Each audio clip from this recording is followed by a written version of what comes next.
We're good? Oh, are we good? All right, thank you very much, and I'd like to welcome those of you that have gathered here for the special call board meeting, and also those of you that may be joining us by some social media platform. And at this time, I'd like to call the meeting to order and inform you that all board members and the superintendent are present. And if you would, at this time, join me for a moment of silence.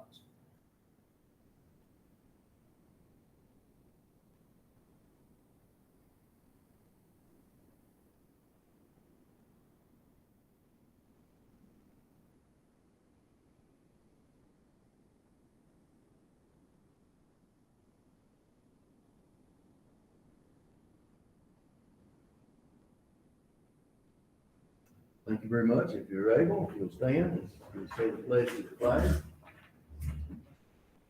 I pledge allegiance to the flag of the United States of America and to the republic for which it stands, one nation, under God, indivisible, with liberty and justice for all. Thank you very much. You may be seated. And item C is to adopt the agenda. If I could have a motion, please. I move we adopt the agenda. Ms. Davis made the motion. To have a second. Second. Mr. Hurt, second. All in favor, let me know by lifted hand. The agenda is adopted. And item number 2 is to approve salary increases for the 23-24 school year. Dr. Stowe. Back in the spring, we told you all that we would continue to work to see if there was an avenue whereby we could do a salary increase. After some very diligent work on the part of folks at the central office and some decisions about how we could remove some things from the current budget and find ways to make it sustainable in the future, we want to come to you tonight with a recommendation for a salary increase. It is something that anytime you do a salary increase, you either have to generate more money or you have to find some savings in some places. So one of the things that I assured all of you that we would do is that we would speak to our principals to make certain that they were aware of this possibility and that they understood consequences that would be involved in making these decisions, which we have done. We spoke to them individually and then as a group as recently as Tuesday of this week. Our principals are on board. They recognize that there's some challenges to make this happen, but they also recognize that they would like to be supportive of your all's wishes, but more so supportive of the staff to make sure that they have recognized the staff for what they have done to be a part of this community and students. We arrived at a spot where we felt like a 3% pay raise was a possibility. But at your all's insistence that we make sure that we go as far as we possibly could, tonight I will come to you and ask with a recommendation based on your all's request of a 4% pay raise for all staff across the board. We've called a special meeting tonight so that if we approve this tonight, we can get things in place so that the first check that our employees receive will be under that new salary schedule, so there'll be no try to fix this moving backward or anything like that. It will just be what occurs. So it's at this time, it would be my recommendation to you that you create a 4% pay raise for all staff members beginning with the 23-24 school year. Thank you, sir. You've heard the recommendation. Do I have a motion? I move that we accept a 4% pay raise for all employees. Thank you. And Ms. Davis made the motion. Do I have a second? I'll second the motion. Dr. Lamb seconded. Do you have any discussion? I would just like to say, and everything I'm saying, I've spoken with Mr. Stoll about, and Lisa's here, that in order for this to happen, that it might next year affect personnel in the schools. And I was very concerned about that. I wanted to be sure that the principals, I know what it's like to lose people, but we all need bodies to help kids. So that was one of my concerns. But if the principals are okay with it, and you've all discussed that, then I will support that greatly and thrilled that we can give a raise. Anybody else? I'd like to be completely transparent. As the chairman of the board, when Ben and Mr. Stowe completed his doctorate, he's now Dr. Stowe, we got to talk about the fact that not only did he get his doctorate, he had agreed to a 2-year extension, on his contract, which we accepted. So we wanted to give him a raise. So I spoke with our CFO and asked if what we could afford and give him a raise. Said, she shared a number with me, and I said, what about a raise for the rest of the staff? Said, no, we can't do that right now. So Dr. Stull told me, he said, take the raise off the table. We'll do the 2-year contract extension. And we were hoping that maybe we could do something in September. And so I asked him, I said, well, if we're able to give everybody a raise in September, would give you a raise then, commensurate with the rest of it, okay? And he said, no. But however, sir, you are going to be included in this. Okay? You say so. So don't mess with me. All right. All right. Anybody else? All in favor, let me know by lifting hand. All board members were in favor. Item 2 is approved. I'm sorry. No, before you step on, I just want to make sure that the staff is aware that this board has now done an 8% raise Oh, thank you. across the last 4 years. And I can't speak for everything historically with the school district, but I would assume that that's a fairly significant amount in that block of time, based on what I think I know from the past. So I think the board's to be commended for making decisions like that to try to take care of our staff as best they possibly can. And we hope that we can continue to find some ways to make that continue to move forward. So Thanks, sir. Appreciate that. Item 3 is to approve not to exceed change order for the high school parking lot. So this was not going to be on the agenda because we didn't know it needed to be until we had a meeting yesterday morning. So I have until 24 hours prior to a meeting to amend the agenda. So I added this yesterday at about 11 a.m. We are very, very close to completing the parking lot at the high school.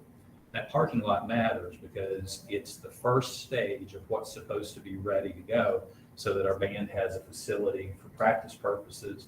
We're actually supposed to have that parking lot turned over to us the beginning of not this coming week, but the following week.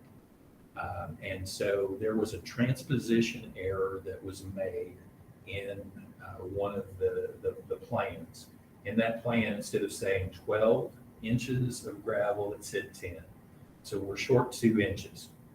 We've got to have it. We can't do this without it. So what's going on right now is a determination about what that cost would be and what that would look like, but we cannot wait to make this decision. So I'm going to ask for you all to grant me permission to approve a change order prior to next Thursday, once we see what the cost is. We know the extreme end of the cost is $113,000. If they came back and said $115,000, I would not be able to approve it if you approve this option tonight. We think it's going to be significantly less than that.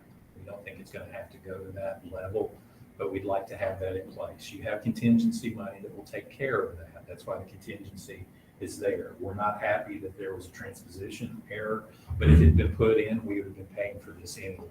The debate really comes down to this, whether it's going to be phase 2 cost or phase 3 cost. Phase 2 cost will be cheaper too. So your construction management team is trying to make that happen right now to keep it as low as possible. So what I'm going to request of you today is I'm going to ask that you would approve giving me the ability to make a decision to allow that parking lot to continue so it's ready to go at the time that it's supposed to be, with an amount not to exceed $113,000. And I would almost guarantee it's going to be less than that, but let's put it at the cap where it is. Thanks, sir. You've heard the recommendation. Do I have a motion? So moved. Okay, Mr. Hurt made the motion. Do I have a second? I'll second it. It's been seconded. Is there any discussion? So you feel comfortable with 113,000? We need to get this done. So, I know you said that. You think it should be 15,000? No. Okay. 113,000 is more than we think it should be. Okay. But You said that. 113,000 is what they've shown us is the cap. Okay. And if we set the cap here and they go over that, then my answer to that is that we need to stop and you all need to be involved in making a decision about why was that not accurate. But that was slow things down. So that was It could, but what we're hoping to do here is for them to come in under that amount for me to be able to say, go ahead and move forward with it, and then we'll come back to you and let you know what that full amount was. Thank you. Anybody else? All in favor, let me know by lifted hand. All board members were in favor.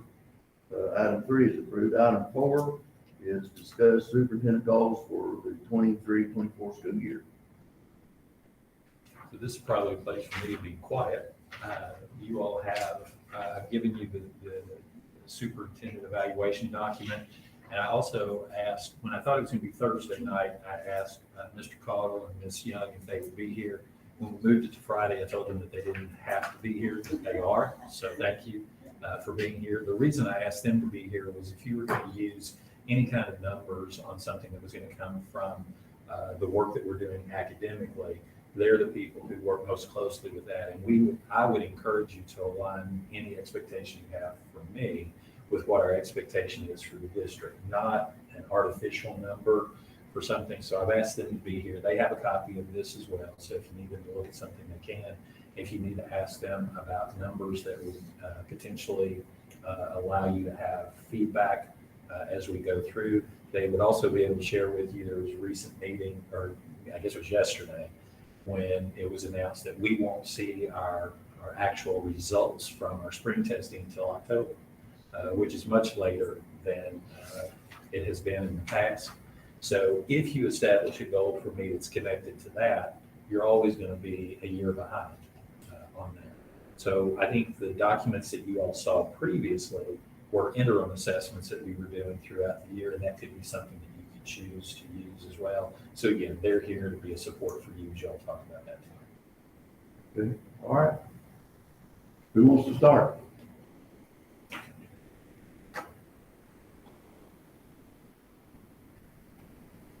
I'd just like to hear what you all have to say. And I guess because one of the interim assessments that we've been using is iReady, and that's one that we're going to not renew, I believe. So what will we be using? Or do you want to talk? I just want to talk about assessments throughout the year. So we haven't made that final decision on our Either ready. of you could answer that question. Haven't made a final decision on our ready. So that's not a guarantee Okay. at this point. But anyway, just want to make sure that that's. We will have a universal screener, a Okay. benchmark assessment, either iReady or MAP, that would be given 3 times a year. So we would look there at proficiency, we could look at the number of students in reading and math who are reaching grade level, or the number of students who are novice, who are not reaching grade level. The downfall with iReady is we don't give it to our high school, so it would just be K through 8. Math does go for 10th grade, so we would be able to give it to our freshmen and sophomores. We will have ACT data that we can use, that we get sooner than we do. In our DAC meeting yesterday, they announced our KSA data. We'll get individual student data for teacher use in September or August, actually, but we won't have our accountability data until October 17th, and then public release won't be until end of October or sometime in November. So that puts that part really far behind, Yes, that's not good at all. which is not good. I know. Well, what is the concern here? What's the cost? They didn't say. Yeah. Like I said, so far as using that data, we'll always be so far behind on where we are with our goals that are set with us, even with our CDIP. We are going to give, our teachers do daily formative assessments with what their exit slips is what we call them, of what they're teaching each day. And then part of our curriculum work this summer will be creating common unit assessments.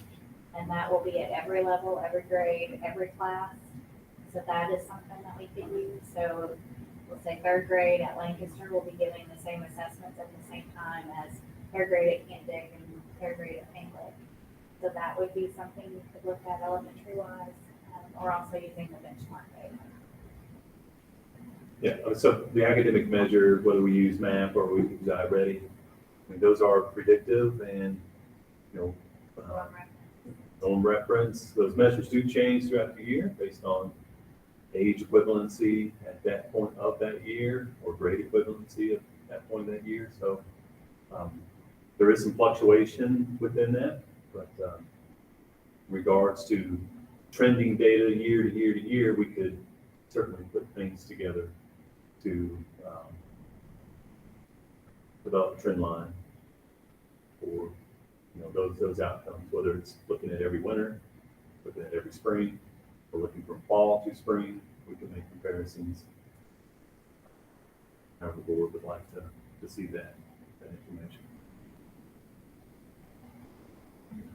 So coming from, I read, I'm constantly in conversation about what our incoming students look like. And they are extremely behind, especially in math, reading, and science.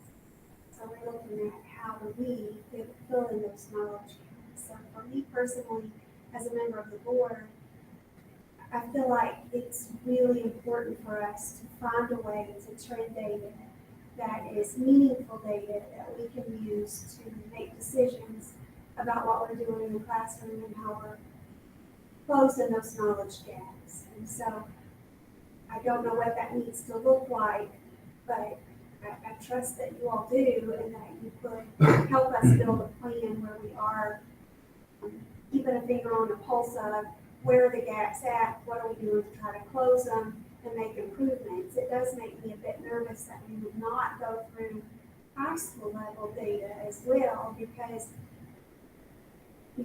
that's the data I'm seeing is the students that graduated from high school and is now enrolled in college, and I'm trying to figure out what level of math are they on, and we're seeing that they're on a 7th, 8th grade level math. And they're wanting to be nurses, and they want to be, they have dreams and hopes. And we've just got a tremendous amount of work to do with a lot of those students to get them where they need to be in their own career and life. So that, to me, that's a driving force for me, is for us in our district to look at it and figure out what can we do about it. So if iReady only goes through, did I hear you say iReady can be used through 8th grade? Correct. Okay, so, but there is another assessment that you could look at 9th, 10th grade, and then I guess 10th grade you would have ACT. Is that when you get the ACT curves? Sophomores, yes, take it, and then juniors will take it for state accountability purposes. And then we also have the post-secondary ready, they have CTE testing.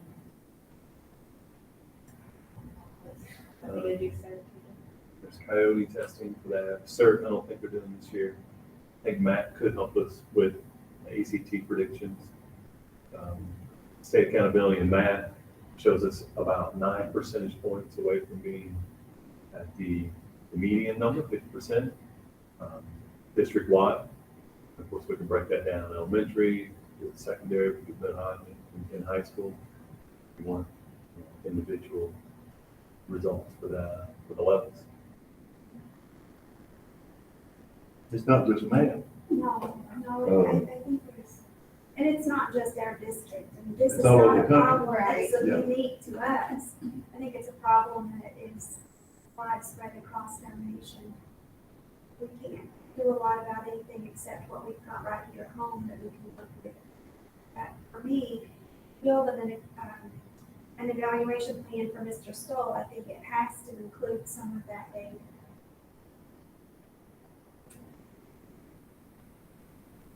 Anybody else? Two comments. One, by having the individual data in August, that will be good. So that way we'll know how individual students are coming along. I've been very concerned with Mr. Solomon. I've spoken about this year with transition grades.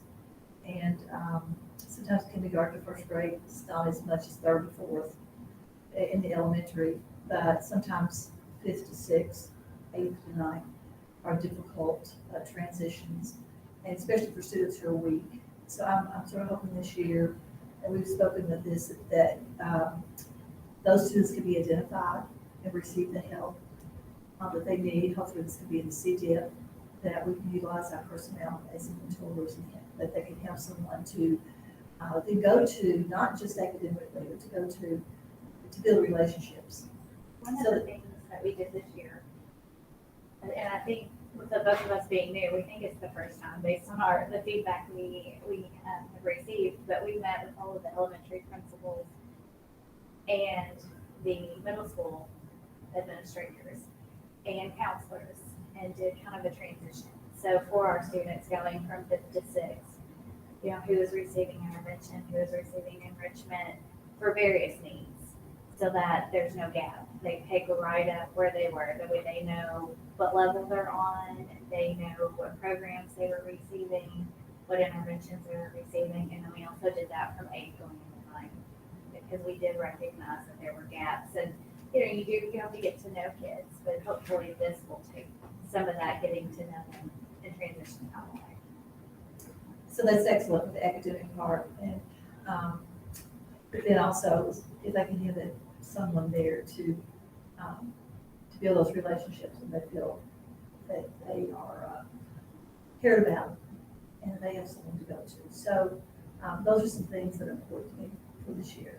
So the second part of my concern is what can we as a board do to help you all? What support do you need? I know Mr. Stolos can do a good job of that, but is there anything you would like to share with us tonight that would help us to meet your needs and your goals for next year?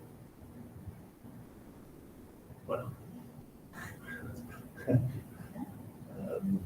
I mean, obviously, we talk about funding all the time, but I mean, it's, you're limited in what you can do, and we're well aware with what we're trying to accomplish with stretching our resources. And so, I mean, if you can find more funding, we'll take it. I don't think that's what you meant. What I meant was what you were doing. I was going to help Mr. Stoles with that. It's going to be a tough one. I think you're making this evaluation a little bit tough.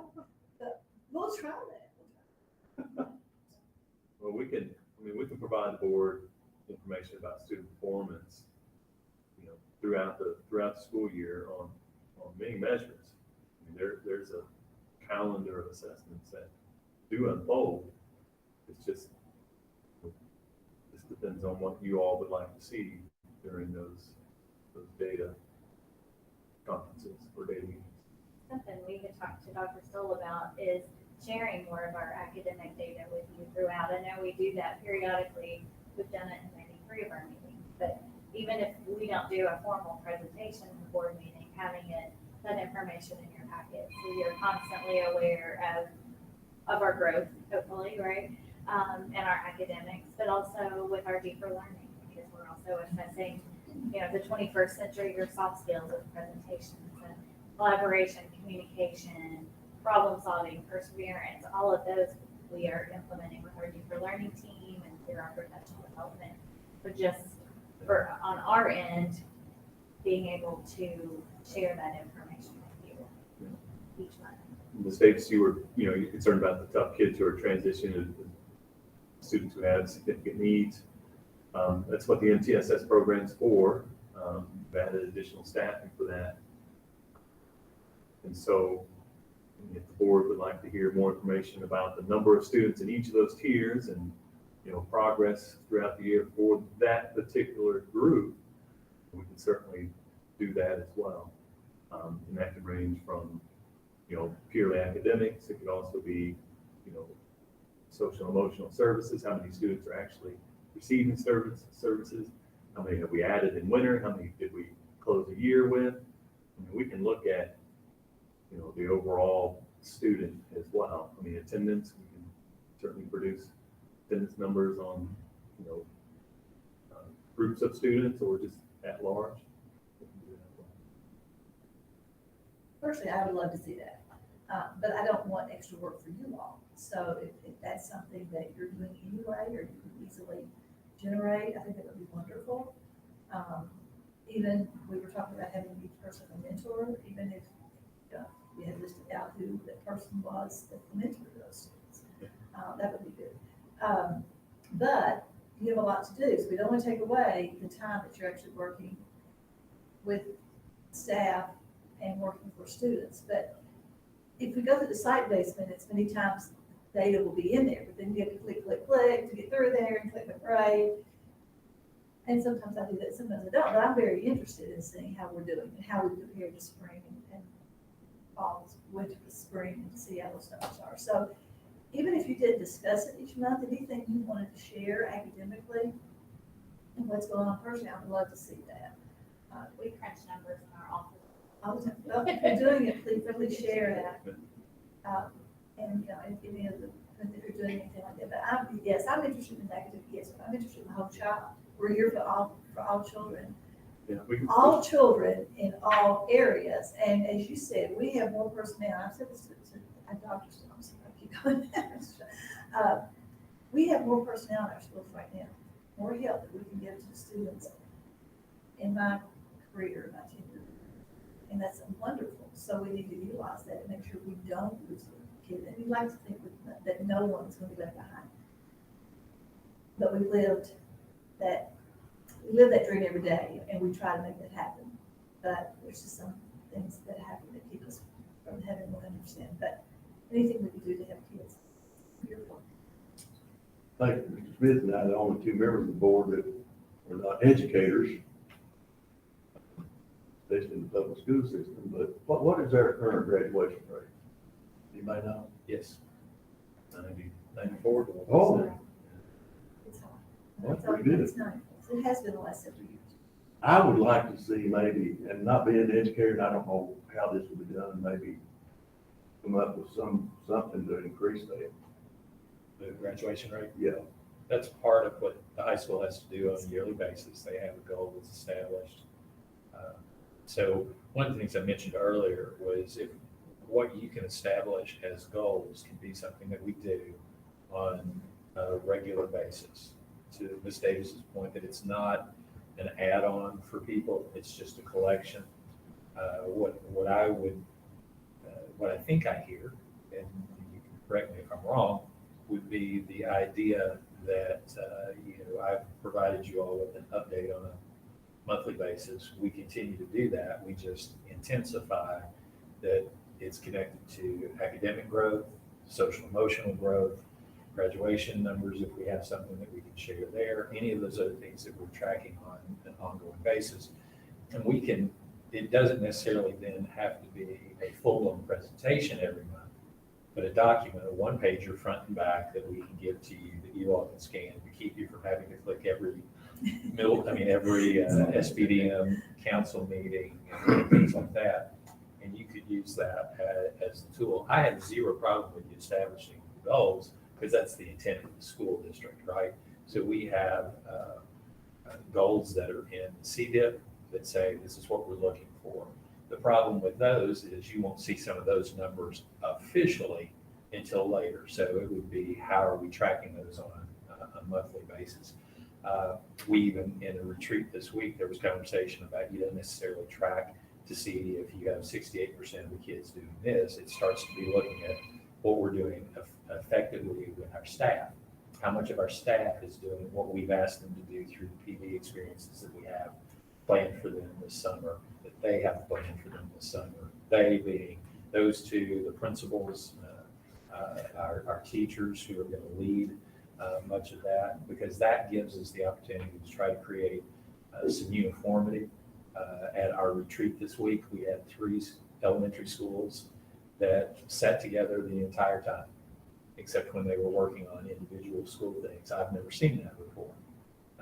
And what's the value of that? The value is that we develop this consistent expectation of students no matter where they are. So if you move from one of our schools to the other, there's no surprises, there's no shocks, everybody's doing the same thing. So when they arrive at the middle school, while each individual kid is different, they're coming from a consistent background of supports, whether it was academic supports or social emotional supports.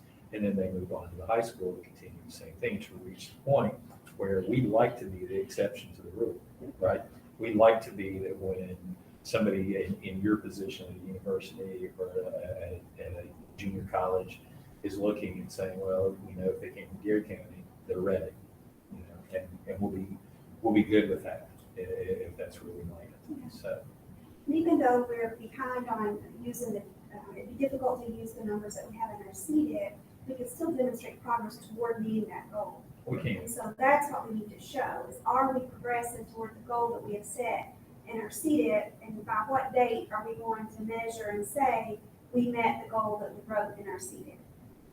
The other thing I would like to know is, so we had a 96% graduation rate.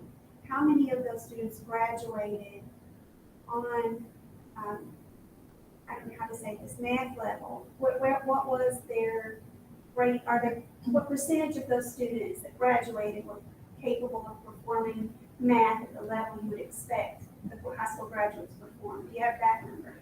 We do have that information. Let's see, we'll go to.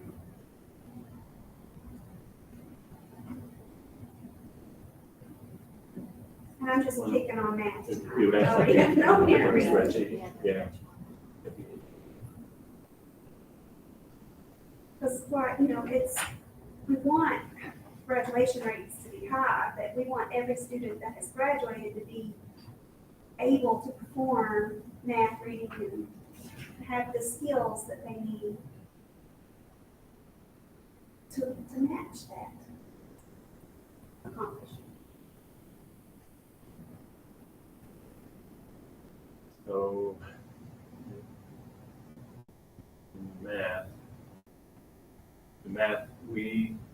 math ACT high school, we performed at 17.5, which was just below the state at 17.7. Number of students benchmarking in math.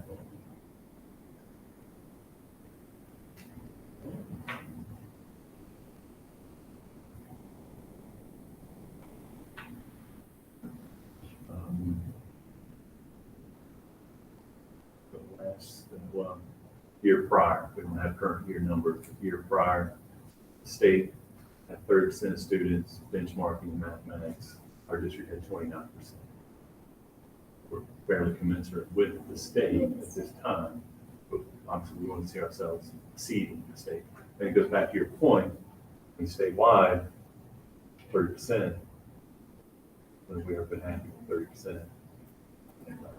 So 30%, what that means is that 30% of the students who graduated and earned a high school diploma could not perform math at the expected level, did not meet the math benchmark. 30% could, 70% could not. 70% could not. That's frightening to me. Mhm. So that's the kind of detail that I would like to see us driving our district toward improvement. And I don't know what that looks like, and I don't have any way of measuring the magnitude of the work that really looks like for the people in our district. But as a member of the board, I want to make every decision that I possibly can make in favor of moving that toward improvement. Right. It's exactly the same goal that Mr. Anderson has for his school and in the math department. I think the work that's happening now throughout our district regarding focusing on what matters, we call that the trunk of the tree, but it's the core systems that schools ought to be focusing on right now. That is curriculum, instruction, and assessment. And so we've had to audit all of our work. This August will be an opportunity for our staff throughout the entire district to really dive deep and to make certain that everything is going back to congruent standards. And ultimately, in the end, all of our assessments should improve because of that, because we'll author new assessments that are distinctly aligned to the full measure of that standard. So with that work, which is in the beginning, we should see those incremental gains because expectations have reached a matching level to the state standards. Until we can ultimately say, yes, we are 100% congruent, everything else is impacted by that. And so that's what we're hoping to accomplish this August. So let me just say a couple of things here. One is don't assume that we haven't been doing this all along. So that's what staff has been doing this year. Michelle and Mr. Carl joined us this past year, and one of the things we asked them to do was take on a lift like that. And so they've been doing that in conjunction with our principals and in conjunction with our teachers. Last year during Purple Days, we brought entire groups together, again, trying to achieve those things. So what we may not have done as well, and this lies with me, is communicated as clearly. So that's why I was saying one of the things that I think we need is that we'll give you a monthly update that is showing what's occurring, not only numerically, but also in the work processes that are underway, so that you can see where we're headed. I don't like any more than anybody said in this room the idea that it takes time. Fortunately, it does. It takes time to get to the spot that we're trying to get to. But we think we have some really strong players in place to make those things happen. We see some really great work going on, not only at the district level, but at the school level, and then in the classroom level. And one of the things that's really important, you heard Michelle say a second ago, the idea of deeper learning. That work is being really led as much by our teachers as it is by us. And that's going to carry a huge impact, because teachers learning from teachers is typically going to be a little bit more effective than them learning just from an administrator, because those teachers are still in the middle of working just like that other teacher is. So I believe we have a lot of good pieces in place. I think we're going to be really excited on the day when we start to see those numbers align with that hard work that's been going on, because it makes the continuing hard work a whole lot easier. Because anytime you start to see that success, it will breed more success.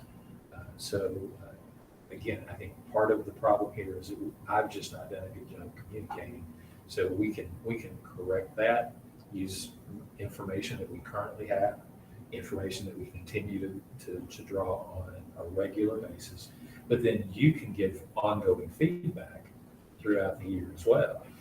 So if we hand you a document in August that says this is where we are, you can say, well, that's really not what I'm looking for. Can you show me this and that? And we can adapt. So that's the same thing that we ask our teachers to do every day, right? They do a formative assessment and discover what didn't work that day, and then they make an adjustment. So let's make this evaluation process formative on a monthly basis. And if you don't like what, not just the direction, but the content that we're providing, you can ask for a change and we can work for it. Back to what Ms. Davis said a little bit earlier too, I think it's important that we not just look at the data, but look at what's affecting the data. So, what are we doing, and what do we need to change? If we're doing something that's not working, then what do you propose that we do differently? And bring that back to the board to tell us what we really need here is this, and we don't have it. And then, maybe we can figure out a way.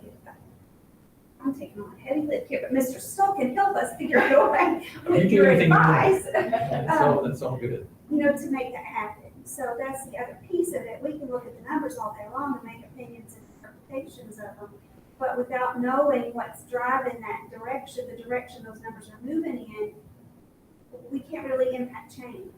So I love looking at the data. I love seeing the improvements that we're making with the kids and closing those gaps.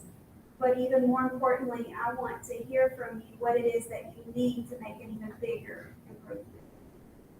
More funding.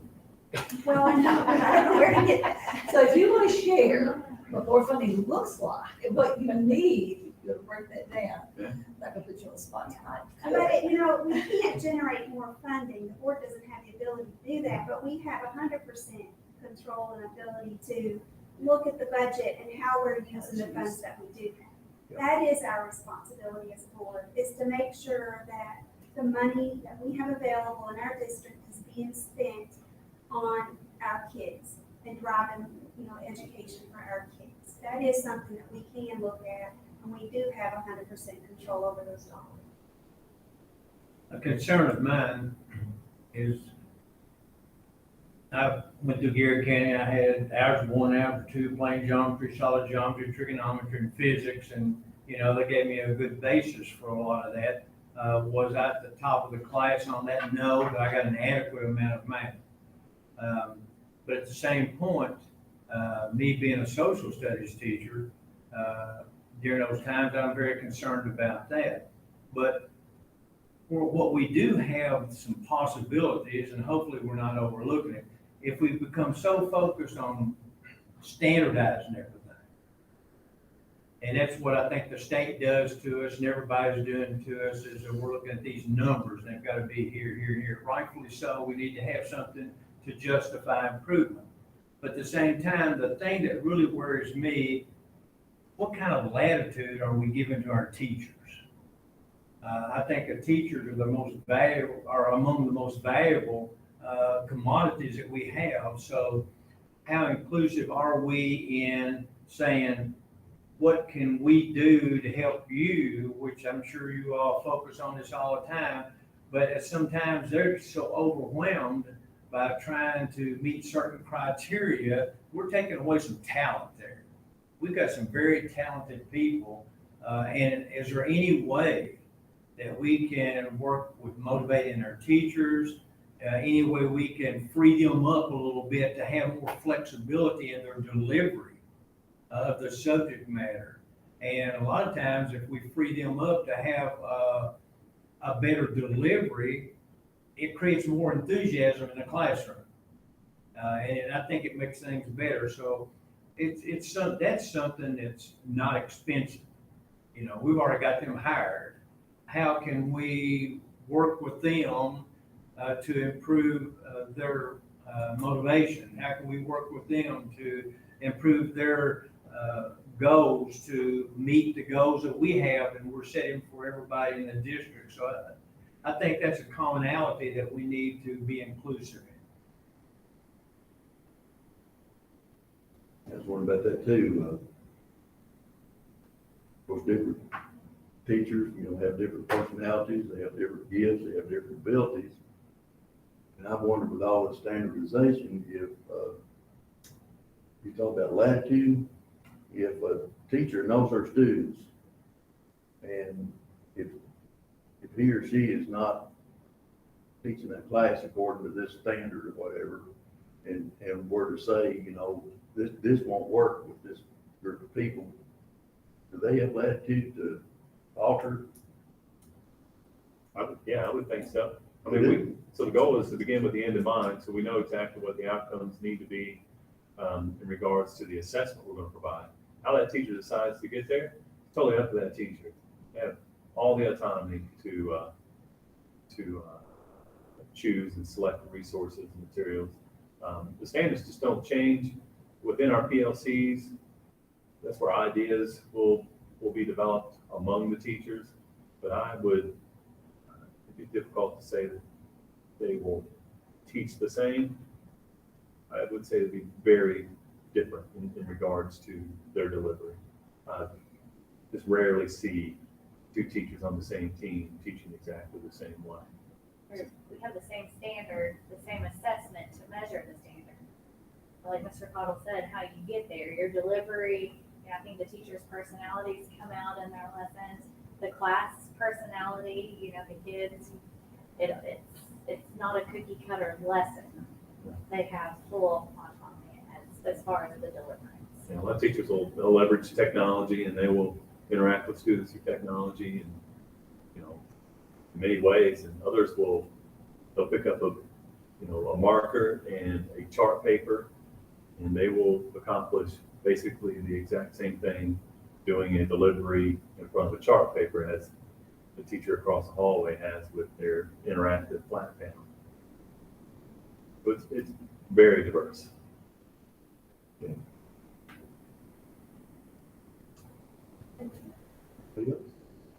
I just want to say thank you for the work that you have closed some gaps already. I'm happy that you're both here and working as well. I think we have good teachers in our district, and they deserve this raise, all the staff. I'm happy we can give it. And I don't know what that's gonna look like next year, but I hope it doesn't take a resource away from the child next year. That's my only hope. We appreciate it. I understand it was. Anybody else? You good? Now you got an idea? We've got ideas. I think we can show We can. growth towards the CDIP goals using what we see in the classroom. We could also share with you our learning walk and walkthrough data, where we do percentages of engagement and then Thank y'all very much. But we got, our new middle school principal, you're just soaking all this. Lancaster principal. Oh, I'm sorry, Lancaster, forgive me. That's okay. Forgive I've been me. everywhere but the. But that's what I was gonna say. I am so sorry. Forgive me. You're just early in your career. Hang on. All right, thank you all very much for all the discussion. I appreciate it so much. Item 5 is to hear data security update. Every year, you are required to receive an update about how we handle data security. And Mr. Lang is coming to share that with you. He's printed some material for you. And we thought that this would be a good time to knock this out since you were already here. So So, yeah, we're required to do this every year. We've done the same basic thing for the past, however long it's been a requirement. Usually I just go over the security best practices guide, printed that up for you. Instead of going line by line, we comply with everything that's in there. Okay, well, thank you. I appreciate it. That's basically, I like that. just so since I'm here, make a couple of things where last year we did do the multi-factor authentication change with all of our staff. We shut up the security of those accounts. This coming year, we've got two things coming from the state. One is what they're calling their Q's initiative, their Connected User Experience. They have an RFP out for a package. There are several out there that will meet the bill, but basically instead of having Microsoft or Google be the authenticator source, this new Q's product will be that authenticator source, which will give us a lot more opportunities to kind of unify all of our accounts into one, so each staff member and student have one single account that logs into everything, but gives a lot of ability for that account to be as secure as possible with multi-factor authentication. But also add some security to, especially our littles, being able for them to have secure passwords, except passwords that might be more combination numbers, pictures, something that works well for a kid that's still learning to read and write. So those are big security things. And then two other things coming up this year is the state's, we get our internet connection from KDE, and that contract has been held by AT&T for decades. The last RFP for that came back. It is now going to be held by Education Networks of America, so they are getting ready to change that over. That will happen for us. We're one of the very first districts going in it's that week, November week, last week, October 30th or November, whatever. That'll up our connection from a 2 gig connection to a 5 gig. So that a little overkill for us, but that change should be pretty good. And the other one, just to keep you aware, is at some point over the next year, I'll be coming to you with a request. Basically, we're going to look at overhauling the wired and wireless infrastructure. That'll be through E-rate, which has already been approved, and will be funded through the CATS funds. So we've already got that taken care of, but that'll be probably over fall break, winter break, or spring break. I got to figure all that. probably one of the latter. So that's all I got. Unless you all have any questions. Any questions? All right, well, thank you. Appreciate it so much. Well, that brings us to item number 6. Motion to adjourn the meeting. Heard the motion by Mr. Smith to adjourn. Do I have a second? Second. All in favor, let me know by lifting hand. We're adjourned. Hey, thank you all for being here. Thank you all. Appreciate you being with us.